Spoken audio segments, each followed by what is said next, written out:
그런데 이런 오해는 이 야고보서의 특별한 특성을 이해하면서 우리가 해결할 수 있습니다. 오늘날 우리에게 실제적으로 적용하면서 큰 도전이 될 수 있는 성경이 바로 야고보서입니다. 야고보서는 저자가 예수님의 친동생 야고보죠. 야고보가 초대교회 당시 현지 형식으로 윤리적 교훈을 던져주는 그 말씀으로 썼습니다. 그 문학 장르 중에 하나가 윤리적 교훈을 강조하는 이 메시지로 이렇게 전해진 서신입니다. 그래서 야고보서는 믿음이 없는 자에게 복음을 제시하는 게 목적이 아니라 믿음 가운데 있는 그리스도인들에게 바른 삶을 살라고 도전하는 그런 성경책입니다. 따라서 구체적인 삶 가운데 신앙을 적용하고 행함이 있는 믿음을 가지라고 도전하는 그 야고보의 의도를 따라서 우리가 말씀을 대할 때 많은 유익이 있는 줄 믿습니다. 사랑하는 여러분, 우리가 이 세상에 살아갈 때 아무런 근심 걱정 없이 시험도 전혀 없이 살아갈 수 있을까요? 세상을 살다 보면 이런저런 시험을 만나게 됩니다. 어떤 시험거리가 있을까요? 인간의 삶을 생로병사라고 하죠. 태어나서 나이가 들고 또 병이 들고 죽음을 맞이하는 게 인생입니다. 그 전체가 또 시험이 되는 것이죠. 또한 이 세상에 살면서 물질이 필요하기 때문에 물질의 많고 적음에 따라 시험을 겪게 됩니다. 많으면 많은 대로 또 적으면 적은 대로 시험을 겪게 되는 거죠. 또한 사람과의 관계 속에 살기 때문에 어떤 사람을 만나에 따라서 그 관계 속에서 우리가 또 아픔도 겪게 되고 또 그런 시험을 당하게 되는 것입니다. 또 변화 자체가 때가 되면 우리가 나이가 들고 또 자라면서 또 고등학생에서 대학생이 되고 또 어떤 때는 이제 직장을 은퇴할 때가 되고 이런 기회를 지나면서 이 변화 자체가 시험이 되는 것입니다. 결국은 이 모든 것을 볼 때 삶 자체가 시험의 연속 가운데 있다는 사실을 우리는 발견하게 되는 것입니다. 오늘 본문에서 야고보는 시험에 대한 얘기를 계속합니다. 그런데 여기서 이 시험을 잘 참는 사람들에게 주어지는 그 약속이, 선물이 설명되어 있습니다. 산상수훈에서 예수님께서 팔복을 말씀하실 때 하던 그 표현으로 예수님의 동생 야고보는 외적인 환경에 영향을 받지 않고 하나님 안에서 안식하게 되는 그 하나님 앞에서 참 기쁨을 누릴 수 있는 그 복을 얘기합니다. 어떤 복이냐 보니까요. 오늘 말씀의 제목처럼 시험을 참는 자는 복이 있다. 이렇게 야고보는 선포하고 있습니다. 이것은 어떤 사실은 기대나 바람이 아니라 그냥 하나님의 말씀에 대한 기쁨에 찬 선언입니다. 사실 고난이라는 게 또 핍박을 당할 때 이것은 결코 복이라고 할 수가 없습니다. 결코 핍박 가운데 있고 고난 가운데 있는 사람을 행복한 사람이라고 할 수가 없는 것이죠. 하지만 성경에서는요, 이것을 역설적으로 그럴 때 복이 된다. 그렇게 얘기하고 있습니다. 여러분 기억하시겠죠? 팔복의 그 말씀을 잘 보시면 팔복의 말씀 중에 심령이 가난한 자는 복이 있나요? 여러분 가난하다는 자체가 결코 그것만 따져보면 가난하다 자체는 결코 그거 자체가 이렇게 복이로 볼 수가 없습니다. 그런데 하나님께서는 그 가운데 담겨있는 새롭게 심령이 가난한 자에 채워질 그것을 바라보면서 복이 있다고 선언하시는 것입니다. 애통하는 자는 복이 있나니 그렇게 말할 때 애통하다는 사실 자체는 힘든 사실이죠. 힘든 가운데 있는 그 모습을 드러냅니다. 그런데 그런 자에게 하나님께서 위로를 베풀 때 하나님을 만나는 복이 있는 것입니다. 오늘 말씀도 마찬가지로 시험을 받는 그 자체는 사실상 복이라고 할 수가 없습니다. 그러나 시험을 담대히 참아낼 때 그것은 복을 불러옵니다. 시련 중에 올바른 태도는요, 시련을 겪지 않았으면 결코 얻을 수 없었던 것을 얻어내는 것입니다.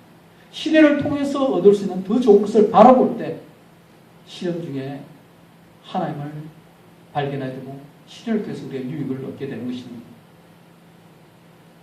12절 본문에 보시면요, 시련을 견뎌낸 자는 하나님께로부터 생명의 면류관을 선물로 받게 된다고 약속하고 있습니다. 여기서 말하는 면류관은요, 그 왕이나 지배자가 장식으로 쓰는 그런 면류관이 아니라 경기에 승리한 자에게 상품으로, 그러니까 승리한 사람에게 상급으로 주어지는 그 하관을 말합니다. 시험을 잘 참는 것에 대한 보상으로 하나님께서는 영적인 승리에 대해서 인정해 주시는 것입니다. 면류관이 당장 눈앞에 보이는 물건으로 우리가 취급해서는 안 되지만, 그러나 그 가운데 의미는 우리가 이 땅에서 살아갈 때 우리 하나님께서 인정해 주신다는 것입니다. 또한 이 생명의 면류관은 요한복음 10장 17에 그렇게 요한이 묘사한 것처럼 이 땅에 사는 풍성한 삶을 살아갈 수 있게 하고, 또한 앞으로 올 영원한 세상에서 우리가 누리게 될 그 기쁨, 하나님께 주시는 특별 선물을 미리 우리에게 보여주고 있는 것입니다. 우리가 시련을 잘 견뎌낼 때 실제 시련을 견뎌내고 누리는 그 행복, 단순하게 비교하면 이 등산을 할 때, 여러분 등산의 그 과정이 힘들지만 그러나 산 정상에서 내려다볼 때 그 기쁨처럼 어려움이 있을 그 당시에 너무 힘들지만 그러나 그것을 통해서 통과할 때 받게 되는 그 놀라운 상이 있다는 것입니다. 오늘 12절 말씀해 보시면요, 이렇게 약속합니다. 시험을 참는 자는 복이 있나니 이는 시련을 견뎌낸 자가 주께서 자기를 사랑하는 자들에게 약속하신 생명의 면류관을 얻을 것이기 때문이다. 여기 보면 사랑에 대한 얘기가 나옵니다. 하나님의 영광을 위해서 시험을 참는 것은 우리가 하나님을 사랑하고 있음을 보여주는 것입니다. 그 얘기는요, 사랑할 때는 하나님으로 인해서 우리가 누리는 그 힘을 공급받기 때문에 그것을 견딜 수 있는 것입니다. 하나님께서 이처럼 하나님을 사랑하는 자들 위해서 놀라운 복을 준비해 두고 계시다는 사실을 기억하기 원합니다. 우리는 이 땅에서 시련을 당할 때, 시련을 견뎌내었을 때 하나님께서 우리에게 주시는 그 놀라운 생명의 역사, 우리가 얻을 것임을 믿고 그 가운데, 시련 가운데서도 결국은 미리 기쁨을 선택할 수 있는 것입니다. 사랑하는 여러분, 방금 읽은 우리 이 말씀을 좀 도전적으로 적용해 보기 원합니다. 여러분, 하나님의 주시는 복 누리기를 원하시죠? 그러기 위해서는 오늘 말씀 그대로 시험을 잘 참으시기 바랍니다. 복을 누리기 위해서 우리가 감당해야 할 시험이 있다는 사실을 꼭 기억하시기 바랍니다. 그런데 오늘 말씀을 보면서 시험을 참는 자에게는 복이 약속되어 있지만, 그런데 시련을 견디지 못하면 우리가 생명의 면류관을 얻지 못할 수도 있다는 이 경고의 말씀으로 우리 적용해 볼 수 있는 것입니다. 따라서 우리에게 닥치는 시련이 있을 때요, 견디고 이겨내야 할 사명이 우리에게 맡겨져 있는 것입니다. 또한 생명의 면류관을 얻을 목표가 우리에게 있다는 사실을 기억하면서 우리에게 주어진 시련, 우리는 반드시 이겨내야 합니다. 그런데 우리 힘으로는 우리 넘어질 수 있을지라도 우리 하나님께서 그 가운데 우리 함께 하시고 주님께서 지키고 계시다. 그 사실 가운데 우리가 담대히 나가기를 소원합니다. 이어서 13절 이후에 보시면요, 시험의 또 다른 면을 야고보는 설명하고 있습니다. 야고보가 사용하고 있는 시험이라는 단어에서요, 보시면 이 외부에서 오는 시련하고 또 우리의 내면에서 일어나는 죄에 대한 유혹의 시험, 이 모두가 다 똑같은 시험이라는 단어에 나타나 있습니다. 그런데 우리로 죄를 짓게 하는 것이 무엇일까요? 모든 것이 하나님 손에 달려 있는데 그럼 하나님이 죄를 짓게 하는 것일까요? 우리는 종종 외적으로 닥쳐오는 시험 때문에, 그러니까 외적인 환경으로 우리가 어려움을 겪을 때 우리 마음에는 약한 생각을 품기가 쉽죠. 그러면서 이 시험에 대해서 하나님을 원망하고 또 우리 오해하면서 믿음의 자리를 벗어날 때가 있습니다. 그런데 우리가 기억할 사실은 우리가 감당해야 할 영역이 있고 하나님께서 감당하신 영역이 있다는 것입니다. 시험에 왔을 때 하나님께는 책임 없습니다. 하나님께서 우리를 악으로 유인해서 불순종하도록 부르신 것이 아니기 때문입니다. 하나님 결코 그렇지 않습니다. 그런데 종종 사람들은 하나님께서 시험에서 자기가 넘어졌다고 불평합니다. 그런데 오늘 야고보는 악에 대한 책임이 하나님께 있지 않다는 것을 두 가지로 분명하게 보여주고 있습니다. 첫 번째로 하나님은 악에게 시험을 받지 않으십니다. 여러분 유혹에 반응하고 또 유혹의 그 고리에 걸려 넘어지는 그런 일이 하나님께는 없습니다. 왜냐하면 악한 성향이나 연약함이 하나님께는 없기 때문입니다. 그 얘기는요, 여러분 보통 죄라는 게 여러분 겉모양으로 나타나기 전에 결국은 그 가운데 눈에 보이지 않는 쪽에서 죄와 반응하는 요소가 우리 마음에 있다는 것입니다. 그런데 하나님께는 그런 게 없는 것입니다. 하나님의 거룩한 성품에는 유혹의 선이 미칠 수가 없습니다. 악이라는 것이 하나님께서 싫어하고 미워하는 바가 될지언정 결코 하나님의 흥미를 끌지는 못하는 것입니다. 둘째로 우리가 하나님을 생각할 때요, 하나님은 누군가를 유혹하고 넘어뜨리기 위해서 악을 사용하지 않습니다. 하나님께서 종종 우리가 악과 타협할 수 있는 그런 상황에 우리를 그냥 놓아두시기도 하는 것은 사실이죠. 그런 현장에 처하기도 합니다. 창세기 22장 보시면요, 하나님께서 아브라함의 믿음을 시험한 사건을 우리는 알고 있습니다. 그런데 그런 시험을 우리가 나중에 살펴보면 그 시험 자체를 볼 때 하나님께서 죄를 짓도록 하기 위해서 그렇게 아브라함에게 시험을 한 것이 아니라 아브라함의 그 믿음을 세우는 그 의도를 가지고 그 테스트를 했다는 것을 우리가 보게 되는 것입니다. 마찬가지입니다. 하나님께서 우리 믿음의 사람에게 뭔가 우리가 견딜 수 없을 만한 어려운 일이 닥쳐올 때, 이전에 겪지 못한 그런 일이 벌어질 때, 그 가운데는 우리의 믿음이 그것을 통과해서 성숙하게 바라신 하나님의 의도가 있는 것입니다. 하나님께서 아브라함을 테스트하실 때, 아브라함은 하나님의 의도하신 대로 이삭을 바치는 그 테스트를 통과하고 그 진실한 믿음이 하나님께 확정이 되었습니다. 시험을 통해서 하나님께 더 가까이 나가게 되는 것입니다.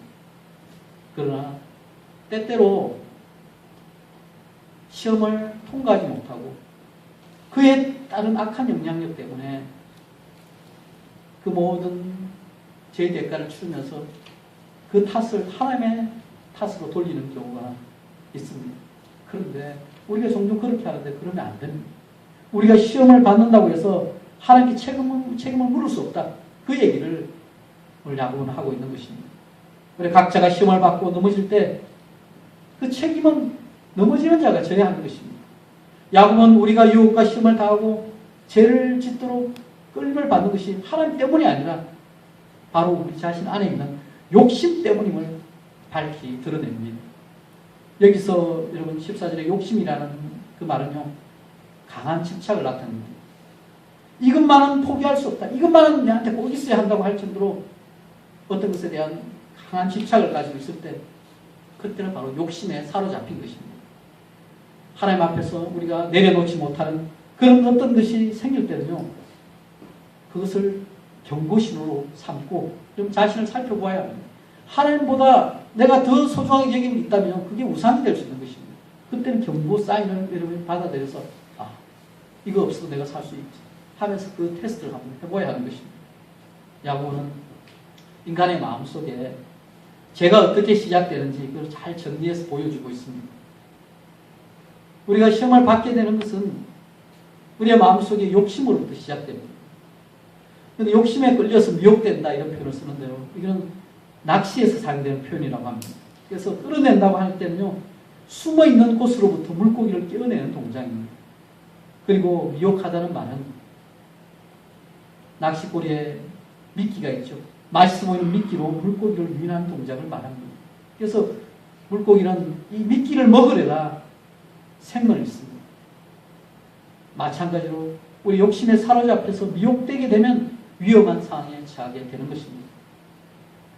제가 지난주에 한국에서 종종 TV를 보면 아이들 육아 프로그램 중에 유명세를 알리던 초창기 걸그룹 중에 SES라고 거기에 한 멤버가 구설수에 오른 적이 있습니다. 잠깐 호기심에 카지노에 출입했다가 그 맛에 빠져서 빚을 얻고 도박을 계속하다 실제는 그 빚을 못 갚아서 문제가 되었던 일입니다. 잠깐 한눈 파는 사이 잠깐만 하면 되겠지 하면서 그렇게 했다가 그게 누적되면서 그 유혹에서 벗어나지 못하고 정도를 벗어난 것입니다. 여러분, 야고보는 이 욕심이 얼마나 무서운 결과를 가져오는지를 말합니다. 15절 말씀 한번 보실까요? 야고보서 1장 15절 말씀. 같이 말씀을 읽습니다. 욕심이 잉태한 적 죄를 낳고 죄가 장성한 적 사망을 낳느니라. 야고보는 이 죄가 생겨나는 과정을 아이가 태어나고 자라나는 모습처럼 비유하여 설명하고 있습니다. 죄는 사람이 자신의 의지를 잘못된 욕심에 굴복시킬 때 그렇게 잉태가 되는 것입니다. 그리고 죄라는 이름을 가진 자녀를 낳게 됩니다. 그리고 죄가 계속해서 자라나게 되면서 결국은 사망을 낳는 결과를 가져오는 것입니다. 실질적으로 죄라는 것은요, 외부 상황에 의해서만 죄를 지을 수 없습니다.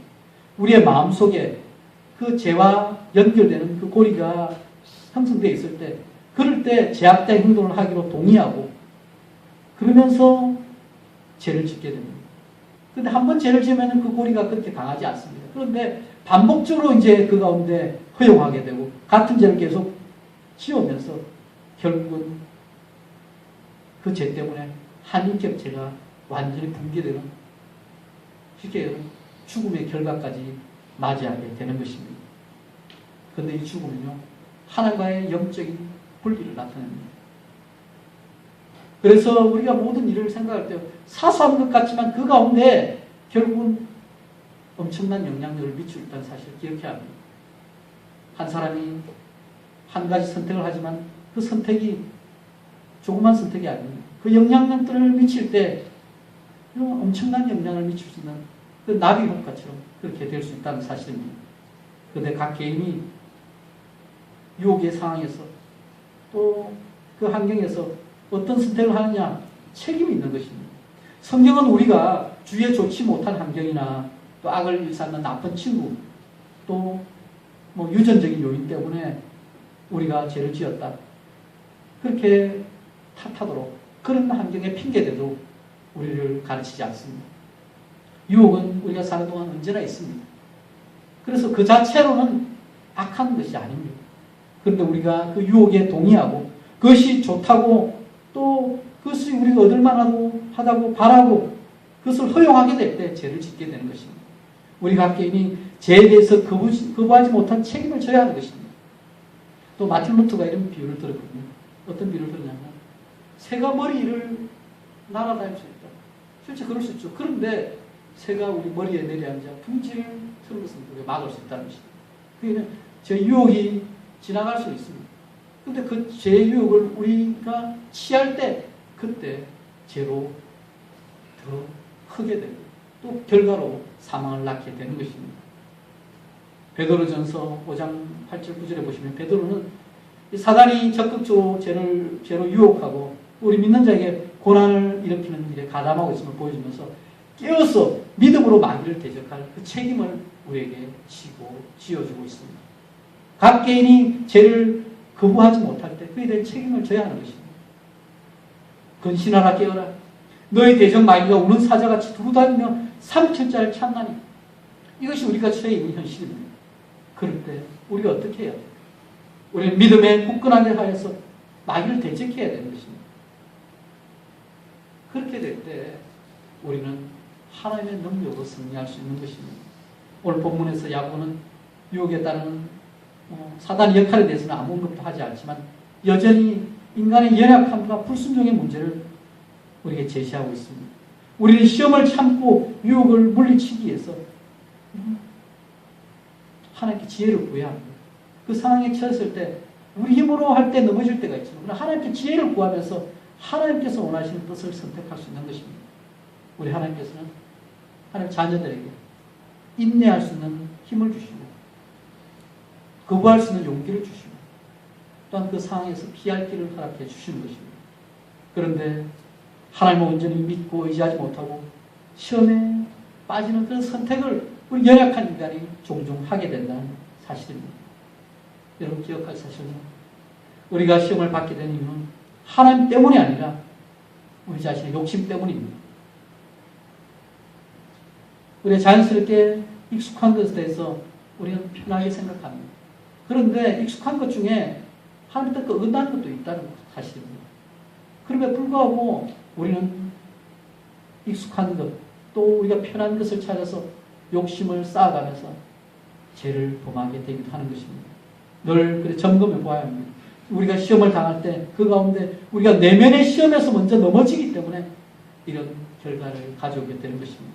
우리가 믿음의 자리를 온전히 지키지 못했기 때문에 그 가운데 넘어지게 되는 것입니다. 하나님께서 원하시는 대로 우리가 나아가기 위해서는 결국 분별력이 있어야 합니다. 속지 말아야 합니다. 16절에 속는다 이 표현은요, 길을 잃는다는 뜻입니다. 유혹에 미끼에 속아서 헛된 것을 쫓다가 길을 잃어버릴 수가 있으니까 우리 하나님 주신 것과 아닌 것을 분별해야 하는 것입니다. 제 근원에 대해서 제가 어디서 오느냐, 우리 잘못된 생각을 하면서 하나님께 책임을 돌리면서 우리가 죄에 대한 책임 회피를 해서는 안 됩니다. 핑계 대려고 하면요, 우리가 찾을 수 있는 희생양은 얼마나 많습니다.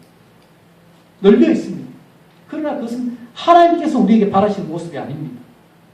하나님께 대한 바른 믿음으로 우리에게 맡긴 이 시험을 감당해야 합니다. 우리 삶 속에서 하나님께서 일하시는 방법을 그걸 때때로 이해하지 못할 때가 있죠. 그럴 때는요, 우리 하나님께 기도하면서 하나님께 지혜를 구해야 합니다. 우리 자신이 유혹에 대해서 잘못 반응해서 선택한 죄와 실패에 대한 책임을 받아들이고 그 대가를 치르면서 잘못된 것을 버려야 합니다. 무엇보다도 우리가 마음의 중심에서 하나님에 대해서 잘못된 인식을 가지고 있다면, 특히 하나님의 성품에 대해서 우리가 바른 생각으로 바로 잡아야 하는 것입니다. 우리 하나님은 우리를 결코 죄와 사망으로 인도하시지 않습니다. 그분은 우리를 생명으로 인도하기를 원하십니다. 오늘 말씀에도 보시면 하나님께서 모든 좋은 것의 근원이 되시는 분이라고 설명되어 있습니다. 야고보는 하나님께서 오는 좋은 선물들, 그리고 하나님의 선하심과 사랑에 대해서 우리에게 집중할 것을 강조합니다. 17절 말씀 한번 보실까요?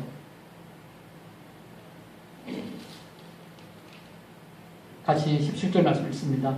온갖 좋은 은사와 온전한 선물이 다 위로부터 빛들의 아버지께로부터 내려오나니 그는 변함도 없으시고 회전하는 그림자도 없으시니라. 아멘. 이번 각종 좋은 은사, 모든 온갖 좋은 은사와 온전한 선물이 위로부터 온다고 합니다. 그런데 위로부터는 얘기는요, 결국 궁극적으로 하나님께로부터 온다는 얘기입니다. 그래서 하나님의 선물은 하나님의 영적인 축복뿐만 아니라 우리의 이 땅에서 살아갈 수 있는 많은 힘의 도구는요, 위로부터, 하늘부터, 하나님께로부터 주어지는 것입니다. 그래서 우리가 선택을 할 때 아래의 것, 어두움을 선택하며 세상의 것을 사랑하는 자는 결코 하나님으로부터 좋은 선물을 받지 못한다는 사실입니다. 또한 하나님에 대한 설명에 대해서요, 야고보가 몇 가지 표현을 쓰는데요, 하나님을 빛들의 아버지로 표현합니다. 그 얘기는 이 창조에 대해서 비유적인 표현인데 하나님께서 하늘의 별들을 지으신 분이라는 사실입니다. 당시 사람들은 하늘의 별들을 보면서 그것이 어떻게 움직이고 변화되는지에 대해서 관심이 많았습니다. 야고보는 이 별들을 만드신 하나님이 결코 변함이 없으신 분이라고 말합니다. 별들은 빛이 변하죠. 종종 해와 달에서 나오는 빛의 변화가 때때로 변합니다.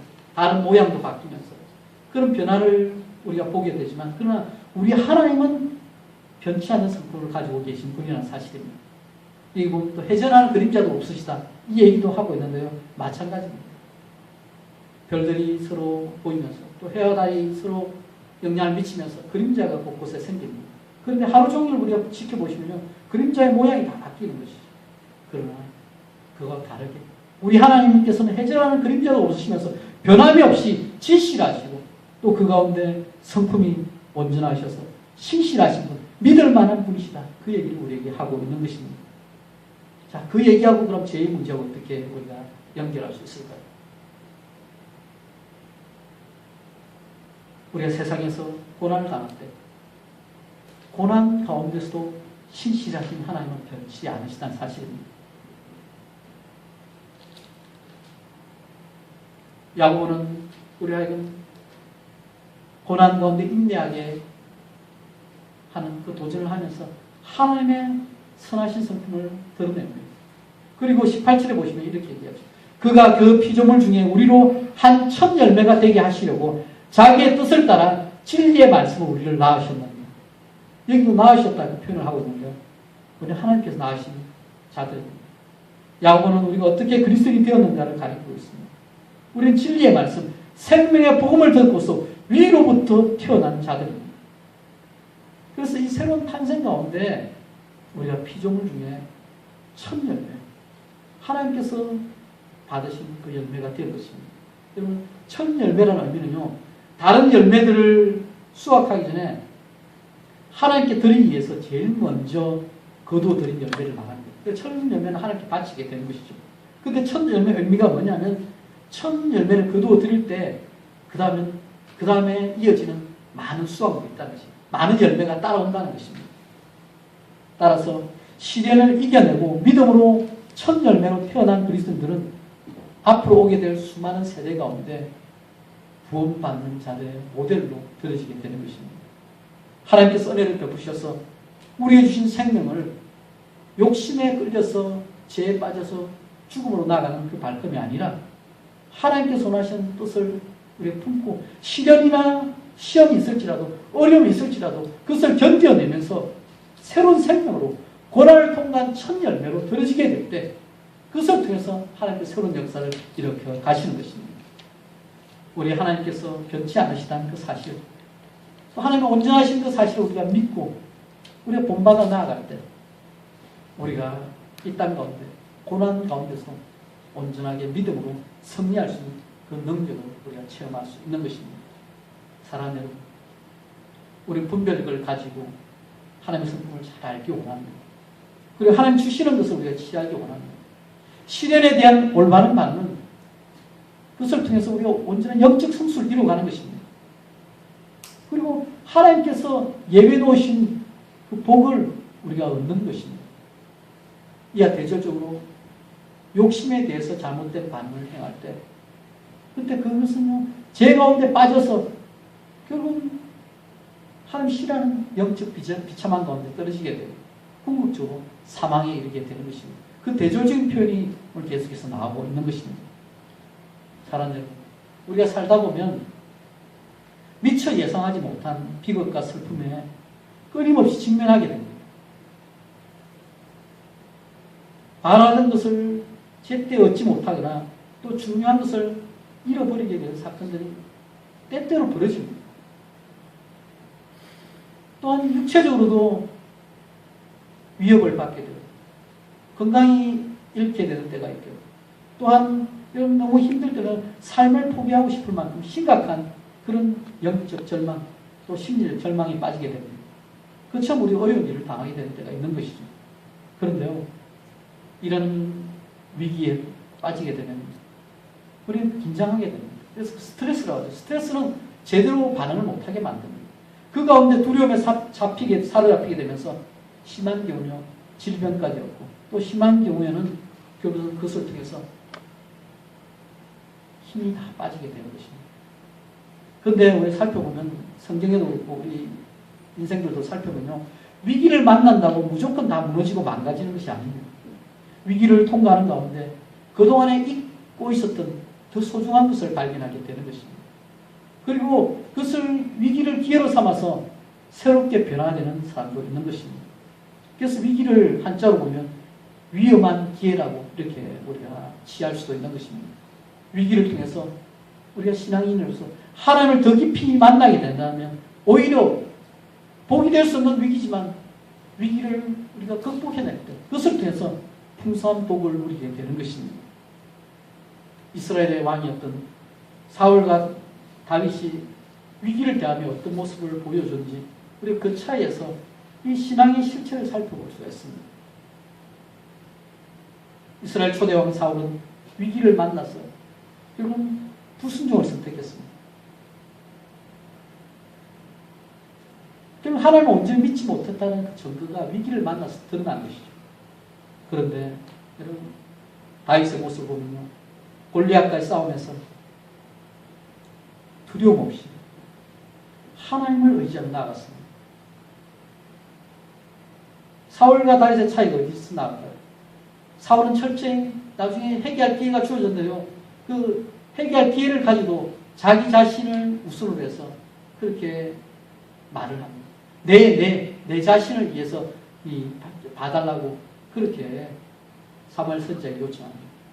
그런데 하나님께서 원하시는 모습은 하나님의 영광을 위해서, 하나님의 이름을 드러내기 위해서 믿음으로 나아가는 자를 지켜보시고 그를 이끌어 주시는 것입니다. 우리 인생에 당할 수 있는 가장 큰 고난이 무엇입니까?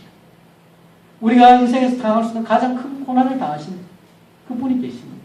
바로 예수님이십니다. 여러분, 십자가를 질 것인지 말 것인지에 대해서는 이 고민을 가지고 여러분 겟세마네 동산에서 철저하게 기도하신 그 예수님, 그 현장 가운데 여러분 인류를 품을 것인가, 인류를 버릴 것인가 가장 큰 시험이었습니다. 예수님께서 십자가를 지시면 인류를 품는 것인데 십자가를 지지 않는다면 인류를 버리게 되는 것입니다. 그런데 예수는 그 자리에서 기도하시면서 내 원대로 마시고 아버지의 원대로 하옵소서 사면서 우리의 죄를 대신하여 십자가를 지기로 작정하셨습니다. 그리고 그 은혜로 우리에게 구원이 주어진 것입니다. 예수님을 따른 제자들의 모습을 살펴볼 때요. 우리도 예수님을 따른 제자인데요. 그 제자의 자리에서 우리가 있었다면 어떻게 선택했을까요? 여러분, 예수님 십자가 지시는 그때, 그 전날 밤에 제자들이 다 도망갔습니다. 그 시험을 다 잘 통과하지 못했습니다. 우리가 처음부터 시험을 다 잘 통과하는 사람 없습니다. 그런데 그때 베드로는 어떻게 됐나요?